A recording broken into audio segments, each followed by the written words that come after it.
Assalamualaikum warahmatullahi wabarakatuh. Shalom, Om Swastiastu, Namo Buddhaya, salam kebajikan, salam sejahtera bagi kita semua. Perkenalkan, saya Elizabeth Nainggolan, dosen Sekolah Tinggi Ilmu Ekonomi Eka Prasetya dari Program Studi Manajemen. Video ini saya buat untuk memenuhi salah satu persyaratan sertifikasi dosen tahun 2023, yaitu pernyataan diri dosen dalam unjuk kerja Tridharma Perguruan Tinggi secara khusus pada bidang pengajaran.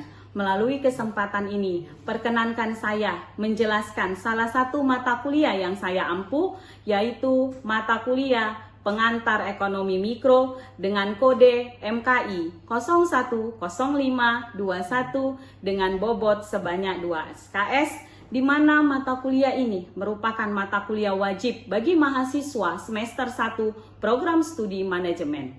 Adapun capaian pembelajaran yang ingin dicapai melalui mata kuliah Pengantar Ekonomi Mikro adalah mahasiswa mampu mengidentifikasi dan menganalisis perilaku ekonomi secara individual, mahasiswa mampu menganalisis proses terjadinya harga pasar, mahasiswa mampu menerapkan perilaku ekonomi dalam kehidupan sehari-hari sebagai konsumen maupun sebagai produsen, dan terakhir, mahasiswa mampu menganalisis struktur dan keseimbangan perusahaan baik di pasar persaingan sempurna maupun pasar tidak sempurna. Berikut ini saya akan menyampaikan deskripsi mata kuliah Pengantar Ekonomi Mikro.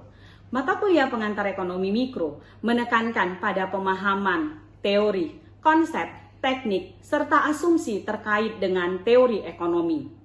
Mata kuliah ini memberikan pengetahuan dan keterampilan kepada mahasiswa mengenai perilaku ekonomi, sehingga nantinya luaran yang diharapkan dalam mata kuliah ini adalah mahasiswa yang berkemampuan menerapkan model dan menganalisis pengambilan keputusan ekonomi dalam skala mikro, yaitu individu dan perusahaan, seperti bagaimana individu mencapai kepuasan yang maksimum, bagaimana perusahaan meminimalkan biaya produksi dan mencapai keuntungan yang maksimum, serta bagaimana pasar mengalokasikan sumber daya dan bagaimana pasar mempengaruhi pilihan. Adapun materi yang akan saya sampaikan pada mata kuliah Pengantar Ekonomi Mikro terdiri dari konsep dasar ilmu ekonomi, permintaan, penawaran, dan keseimbangan pasar, elastisitas permintaan dan penawaran, teori perilaku konsumen, teori produksi dan biaya produksi, pasar persaingan sempurna, pasar monopoli, pasar persaingan monopolistik, dan pasar oligopoli. Dalam penyampaian materi ini, saya menggunakan beberapa referensi buku Pengantar Ekonomi Mikro, seperti buku Sadono Sukirno, Teori Ekonomi Mikro, Eng Hamad dan Yana, Ekonomi Mikro sebagai suatu pengantar, Samuelson dan Nordhaus, Mikroekonomi edisi 17, Dominic Salvator, Pengantar Ekonomi Mikro, dan Elizabeth Nainggolan, Model Pengantar Ekonomi Mikro, serta buku lainnya dan referensi seperti jurnal yang berkaitan dengan mata kuliah Pengantar Ekonomi Mikro. Secara teknis dalam pelaksanaannya, mata kuliah ini saya sebagai dosen pengampu di awal perkuliahan selalu menyampaikan kontrak perkuliahan. Adapun isi dari kontrak perkuliahan adalah deskripsi dan gambaran materi mata kuliah, peraturan dan tata tertib selama kuliah berlangsung, sistem penugasan dan penilaian. Tujuan dari kontrak kuliah ini saya sampaikan agar adanya kesepakatan antara mahasiswa dengan dosen di awal perkuliahan, sehingga perkuliahan bisa berjalan dengan lancar dan kondusif sampai akhir semester. Pada proses pembelajaran ini, saya menerapkan student center learning, di mana saya berusaha menempatkan mahasiswa sebagai pelaku aktif dalam proses pembelajaran dan berusaha membangun komunikasi dua arah antara saya dengan mahasiswa, dengan tujuan agar mahasiswa mampu mengembangkan minat, motivasi, dan kemampuannya sebagai individu yang inovatif dan kreatif, dan nantinya dapat bertanggung jawab terhadap proses pembelajarannya sendiri. Untuk mewujudkan hal tersebut, saya menggunakan beberapa metode pembelajaran yang tentunya saya sesuaikan dengan materi yang akan saya sampaikan. Adapun metode yang saya gunakan adalah yang pertama, collaborative learning, yaitu melalui kolaborasi antara mahasiswa dalam diskusi kelompok dan juga penugasan kelompok. Lalu ada metode discovery learning, di mana dalam proses pembelajaran mahasiswa saya harapkan untuk menggali materi secara sistematis, kritis, dan logis sampai mahasiswa mampu menemukan konsep dan pengetahuan sendiri. Dan yang terakhir, saya menerapkan problem based learning, di mana mahasiswa secara berkelompok saya harapkan bisa mencari solusi dari permasalahan-permasalahan ekonomi mikro, di mana seperti mereka saya minta untuk menganalisis bagaimana tren harga komoditas tertentu apabila mencapai ataupun menjelang hari besar, bagaimana perilaku konsumen dan produsen apabila terjadi kelangkaan terhadap komoditas tertentu, serta banyak kasus lainnya yang berkaitan dengan ekonomi mikro di dalam kehidupan sehari-hari. Selain mengikuti perkuliahan secara tatap muka, mahasiswa juga diharapkan bisa belajar secara mandiri, yaitu melalui pengerjaan tugas. Tugas pada mata kuliah pengantar ekonomi mikro ini saya sesuaikan dengan tugas yang sudah ditetapkan oleh Sekolah Tinggi Ilmu Ekonomi Eka Prasetya, yaitu menganut pada penugasan Kerangka Kualifikasi Nasional Indonesia atau KKNI, yaitu tugas rutin, tugas critical book review, tugas critical journal review, tugas rekayasa ide, tugas mini riset, dan tugas project work. Dalam penilaian ke-6 tugas KKN ini nantinya akan dikelompokkan pada tugas 1 yang akan dikumpulkan sebelum ujian tengah semester dan tugas 2 yang akan dikumpulkan sebelum ujian akhir semester. Dalam melakukan penilaian terhadap tugas yang sudah saya berikan, saya menganut pada sistem penilaian yang ditetapkan oleh Sekolah Tinggi Ilmu Ekonomi Eka Prasetya, yaitu kehadiran sebanyak 15%, tugas 1 20%, tugas 2 25%, ujian tengah semester 20%, dan ujian akhir semester sebanyak 20% dengan total poin sebanyak 100%. Hasil evaluasi terhadap keaktifan mahasiswa selama proses pembelajaran dan juga penugasan yang diberikan kepada mahasiswa, saya sampaikan kepada mahasiswa secara transparan, di mana mahasiswa dapat mengakses nilai pada Siakat Sekolah Tinggi Ilmu Ekonomi Eka Prasetya. Berikut ini saya akan menampilkan proses pembelajaran di kelas pada mata kuliah pengantar ekonomi mikro. Selamat menyaksikan. Selamat malam semuanya. Masih semangat? Tadi ada kelas sesi 1? Hari ini kita masuk pada pertemuan yang ketiga, di mana materi kita adalah mengenai permintaan, penawaran, dan keseimbangan pasar.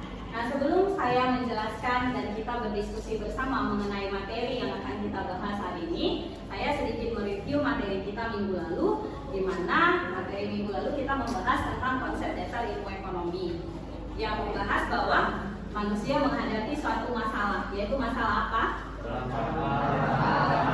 Yang langka adalah sumber dayanya, sementara kebutuhannya tidak terbatas. Sehingga mau tidak mau, ilmu ekonomi hadir mengajarkan manusia untuk melakukan pilihan atas kebutuhannya yang begitu banyak disesuaikan dengan sumber daya yang sifatnya terbatas. Sehingga meskipun sifatnya alat pemuas kebutuhan itu terbatas, tapi manusia masih bisa melangsungkan kehidupannya dengan belajar ilmu ekonomi. Dan ketika kita belajar ilmu ekonomi kemarin, ada pembagian teori ekonomi, yaitu terbagi menjadi berapa? Apa aja itu? Mikro dan makro. Kalau mikro membahas permasalahan dalam skala mikro, individual, dan juga perusahaan. Ya, nah kegiatan ataupun interaksi individual dan perusahaan itulah yang terjadi dalam permintaan, penawaran, dan keseimbangan pasar. Nah, dalam pembelajaran ini, capaian yang mau dicapai adalah nantinya diharapkan mahasiswa mampu menganalisis bagaimana proses terjadinya harga pasar atau keseimbangan pasar dengan memahami apa itu teori permintaan, penawaran, dan keseimbangan pasar, dan juga bisa membedakan antara permintaan perorangan, penawaran perorangan dengan permintaan dan penawaran pasar.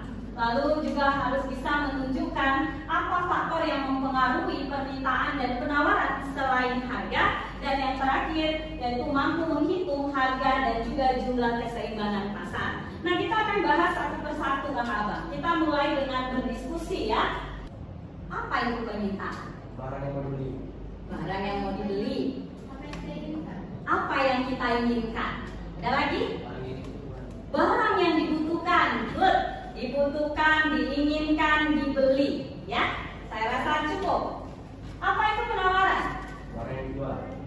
Barang yang dijual. Ada yang bisa kasih contoh nggak permintaan dan penawaran ini? Ya, yuk Kak, berdiri Kak. Aku bisa minta tolong berdiri ya Kak. Contoh dari permintaan itu ke penjual di depan dan kami membelinya. Di depan mana Kak? Di depan kampus. Oke, ada penjualan apa aja? Seperti bang sate, bang somai, penjual jamu. Itu sebagai apa? Penawaran. Ya, nah yang beli? Tadi Kakak ada beli? Enggak, ada yang beli tadi? Ada apa? Oh, beli jamur, jamur crispy ya. Nah, Kakak ini beli jamur crispy itu adanya namanya? Itu udah ngerti ya konsep permintaan dan penawaran. Siapa yang melakukan permintaan tadi? Kita sendiri kan? Yang melakukan penawaran?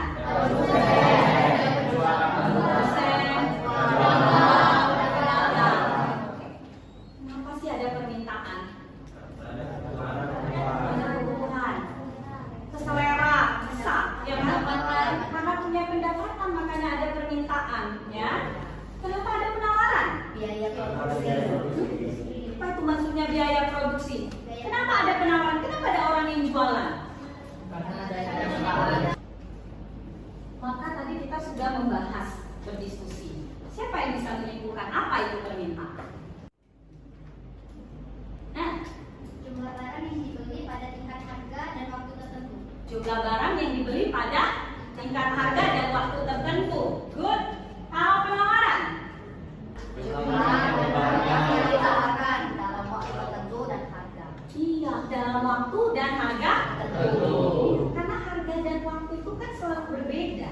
Ya, jadi selalu ada kata harga dan waktu tertentu. Nah, saya mau tanya lagi. Kalau ketika kita mau beli sesuatu, terus kita tahu harganya naik, sebagai konsumen gimana perilaku kita?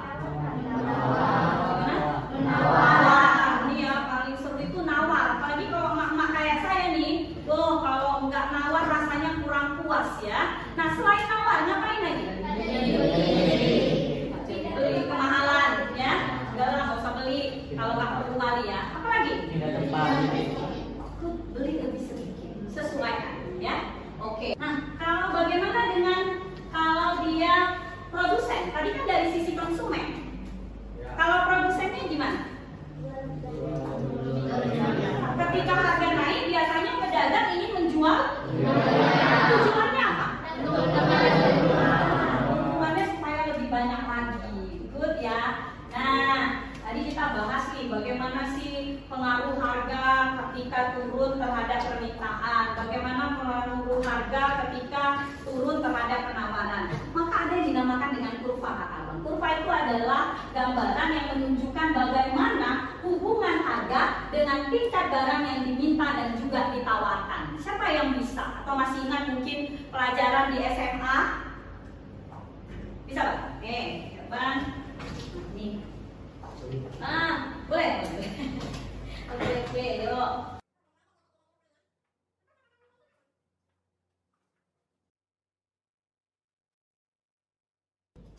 Benar? Ada yang bilang salah?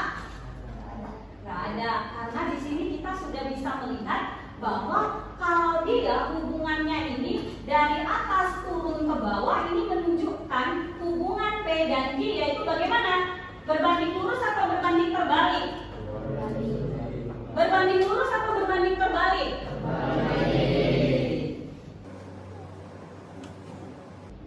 Berbanding lurus atau berbanding terbalik kalau begini? Terbalik. Artinya ketika harga naik, jumlah barang yang kita minta itu akan turun. Ketika harga turun, jumlah barang yang kita minta itu akan naik. Dalam ekonomi inilah yang disebut dengan hukum permintaan. Dan sebaliknya pada penawaran, kalau kita lihat, kalau kita masukkan ini angka kata abang, 510, ini 510. Artinya kalau ini naik, maka jumlah barang yang ditawarkan juga bagaimana? Naik. Maka hubungannya ketika harga naik, jumlah barang yang ditawarkan naik. Ketika harga turun, jumlah barang yang ditawarkan turun. Ini juga yang disebut dengan apa? Iya, hukum penawaran. Jadi bisa ya, ini kurvanya, ini hukumnya. Jadi kurva itu gambarannya, kalau ini hukum itu bunyinya. Nah selanjutnya ada lagi yang dikenal dengan fungsi.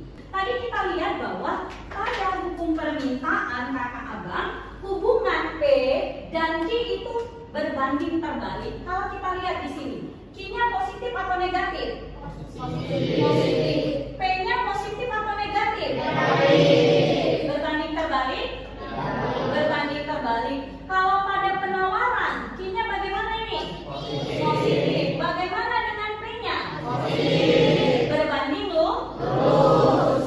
Nah inilah yang dikatakan dengan fungsi. Jadi fungsi menunjukkan juga persamaan hubungan antara Q dengan P. Nah inilah yang dinamakan dengan fungsi ataupun persamaan. Nah fungsi dan persamaan itu bisa dicari dengan rumus. Ini Q kurang Q1 dibagi dengan Q2 kurang Q1 sama dengan P dikurang P1, P2 dikurang P1. Di mana P dan Q itu harga. Kalau ada Q1 berarti harga awal, Q2 berarti harga setelah jumlah barang ketika, jadi kalau Q1 itu adalah jumlah barang awal, lalu kalau ada Q2 berarti jumlah ketika ada kenaikan harga. Jadi ibaratnya kalau gini, ketika harganya 10, jumlah barang yang diminta 5. Ketika harganya turun menjadi 5, jumlah barang yang diminta menjadi 10. Maka ini menjadi P1 dan ini menjadi P2. Ini Q1, ini menjadi Q2. Maka kita bisa menentukan itu. Sampai sini paham? Bisa? Bisa. Nah sekarang saya mau bertanya, kira-kira permintaan dan penawaran itu selain karena pengaruh harga, apa sih yang bisa mempengaruhinya? Kebutuhan. Kita beli sesuatu itu selain karena harganya murah, apalagi biasanya? Karena apa? Selera, kualitas, pendapatan. Gimana kalau pendapatan kakak? Kalau uang kita lagi ada, biasanya kita banyak beli. Jangan selera. Kadang kita beli sesuatu, kita dibandingkan dengan ada dua barang A dan B, kita lebih pilih B. Kenapa? Selera kita lebih ke sana. Bukan soal harga doang. Kadang kita beli barang kata murahnya oke, tapi ada kalanya juga karena apa? Itu kan selera, ya. Nah kalau konsumen, produsen, biaya produksi. Saya lanjutkan. Nah ini boleh kita diskusikan bersama dulu. Mungkin boleh saling diskusi dengan teman-temannya. Nanti kita bisa gambarkan bersama. Saya bantu buat garis bilangannya saja. Ini menunjukkan harga, ini menunjukkan jumlah barang. Ya, ada yang sudah bisa? Ada? Oh, ya ini.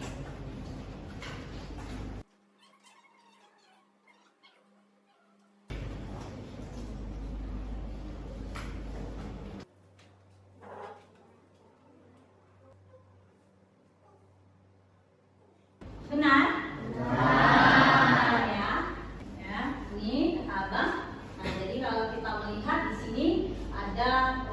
Ini kurva permintaan dan ini adalah kurva penawaran. Nah lalu ditanya, lalu tentukan berapa harga dan jumlah yang sama pada permintaan dan penawaran. Jadi berapa harganya ketika jumlah permintaan dan penawarannya sama? 40. Iya, pada harga 40 jumlah yang diminta berapa? 70. Yang ditawarkan? 70. Lalu yang ditanya, apa yang terjadi ketika harga 35 kakak abang? 35 ini berarti, 35 itu berarti apa? Ketika harga 35, apa yang terjadi? QD-nya berapa? 90. QS-nya 40. Berarti jumlah barang yang diminta lebih banyak daripada jumlah yang ditawarkan. Pengaruhnya terhadap harga. Harganya bagaimana?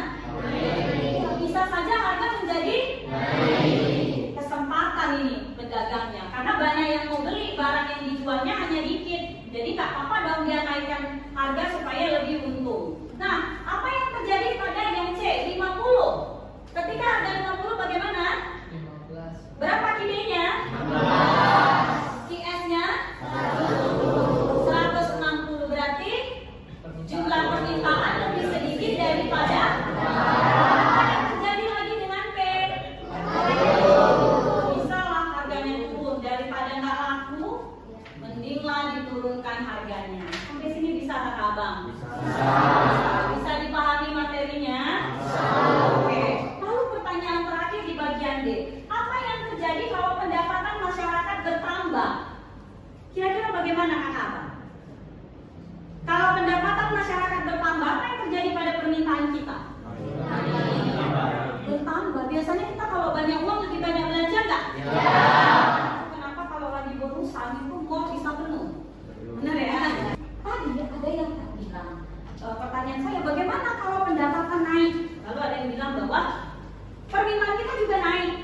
Nah ternyata kata Abang, itu tergantung barangnya. Kalau barang inferior ini barang yang kalau uang kita banyak, kita nggak beli dia. Contohnya apa? Sandal jepit. Nah, sandal jepit. Apa lagi? Rambut. Rambut, ya kan? Nah, kalau banyak uang kita pakai jeda ya. Nah, apa lagi? Indomie. Kalau lagi baru gajian kita nggak makan Indomie. Kalaupun makan mie, kita mie apa? Spaghetti, mie saus tiram, pokoknya yang nggak Indomie lah ya. Nah, maka kenaikan pendapatan pada barang inferior justru menurunkan tingkat permintaan. Nah, tapi kalau pada barang normal, ketika pendapatan naik, memang permintaan terhadap barang tersebut naik. Jadi tergantung jenis barangnya ya. Nah, kita langsung masuk kepada inti materi hari ini, yaitu mengenai keseimbangan pasar. Keseimbangan pasar tadi sudah digambarkan oleh teman kalian sebenarnya, yaitu ketika kurva demand dan kurva supply, permintaan dan penawaran itu bertemu di satu titik, yaitu yang dinamakan dengan equilibrium. Dalam ekonomi itu disebut dengan titik keseimbangan atau equilibrium, yang mana secara fungsi ataupun rumus itu ditemukan ketika fungsi QD sama dengan fungsi QS. Ibu ada soal. Fungsi penawaran pasar tepung terigu adalah QS sama dengan min 10 tambah 2P. Sedangkan fungsi permintaannya adalah QD sama dengan 30 kurang 2P. Benar ya fungsinya ya? Kalau penawaran kan Q dengan P-nya sama-sama positif. Permintaan Q dengan P-nya satu positif, satu negatif. Berarti fungsinya sudah benar? Benar. Yang ditanya adalah P dan Q, berapakah P ketika QS dan QD-nya nanti sama, atau yang disebut dengan keseimbangan pasar. Yuk diskusi dulu sambil saya absen. Wilson,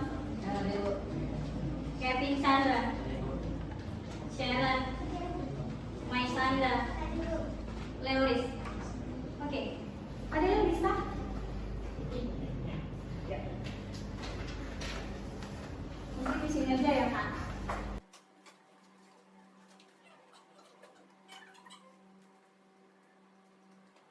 Itu langsung dituliskan syaratnya ya. Jadi kalau sudah dituliskan syarat, maka tinggal masukkan saja rumusnya. P-nya kan 10, P min 10 tambah 20. Iya. Sama? Sama. Dan harus sama, karena syarat keseimbangan pasar adalah QD sama dengan QS.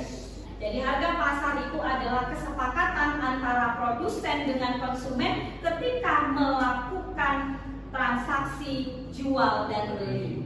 Ya, jadi keseimbangan terjadi ketika jumlah barang yang ditawarkan dan jumlah barang yang diminta atau dibeli itu sama.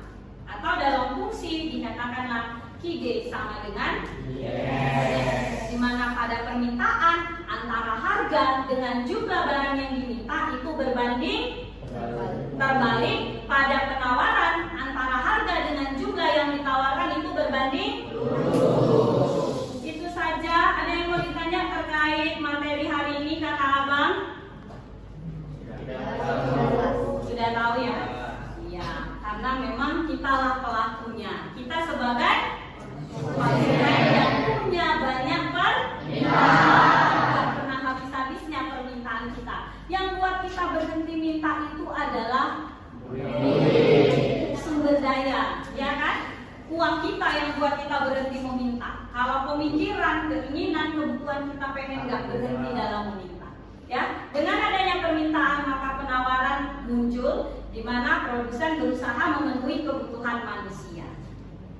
Bisa dipahami? Mungkin Mudah-mudahan materi yang disampaikan hari ini ada manfaatnya bagi kalian. Kakak Abang, terima kasih buat Kakak Abang yang sudah berpartisipasi dengan aktif. Saya berharap yang lainnya minggu depan jangan ditipu lagi, harus berganti orangnya. Karena mungkin di awal perkuliahan saya sudah jelaskan bahwa saya suka ada interaktif dan komunikatif antara saya dengan mahasiswa. Dan saya sangat memperhatikan mahasiswa yang aktif di dalam proses pembelajaran. Itu saja kakak abang yang bisa saya sampaikan di malam hari ini. Terima kasih dan selamat malam semuanya. Demikianlah video pembelajaran dan penjelasan deskripsi mata kuliah yang saya ampu pada mata kuliah pengantar ekonomi mikro. Atas perhatiannya saya ucapkan terima kasih.